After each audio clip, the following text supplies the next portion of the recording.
Массалык башаламандыктарга алып келүүчү чакырыктарды жасоого шектелип, ЖА аттуу жаран кармалды. 2023-жылдын 7-декабрь күнү социалдык тармактарда БКЖ баракчасы аркылуу республикада коомдук кырдаалды туруксуздаштырууга жана массалык башаламандыктарга алып келүүчү чакырыктарды жасаган баракчанын ээси эч жерде иштебеген ЖА аттуу жаран кармалды.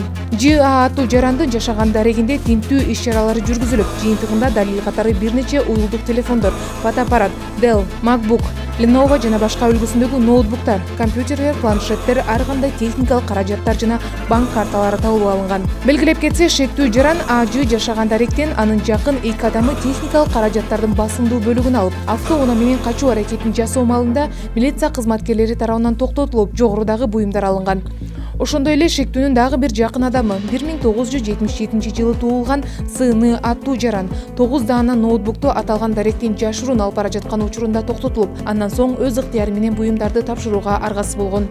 Тинтүү иш-чараларынын жыйынтыгында алынган техникалык каражаттар бул 4 уюлдук телефон, Sony үлгүсүндөгү 1 фотоаппарат, 16 Lenovo, Dell жана башка үлгүсүндөгү ноутбуктар, 15 MacBook үлгүсүндөгү ноутбуктар, 3 флеш-карта, 1 Apple үлгүсүндөгү моноблок, 13 адаптер, 3 планшет, сырткы маалыматтарды сактоо дисктер. Жалпысынан шектүү таандык болгон техникалык каражаттардын орточо баасы 3 миллион сомдон ашык сумманы түздү. Ыкчам маалыматка ылайык, шектүү АЖ көптөгөн техникалык каражаттарды Темиров Life жана башка чет өлкөдөн каржыланган блогерлер менен биргеликте колдонуп, коомдун оюн терс жака бурмалоо жана республикадагы кырдаалды туруксуздаштыруу максатында уюштурган. Жогоруда айтылган фактылар боюнча тергөө кызматы тарабынан Кыргыз Республикасынын кылмыш жаза кодексинин 278 беренесинин 3-бөлүгү массалык башаламандыктар, бийлик өкүлдөрүнүн мыйзамдуу талаптарына жигердүү баш ийбөөгө жана массалык башаламандыктарга чакырыктар, ошого тете жарандарга зомбулук көрсөтүүгө чакырыктарга ылайык кылмыш иши козголуп, тергөө ыкчам иш-чаралары жүргүзүлүп жатат жана кошумча аныкталган ыкчам маалыматтар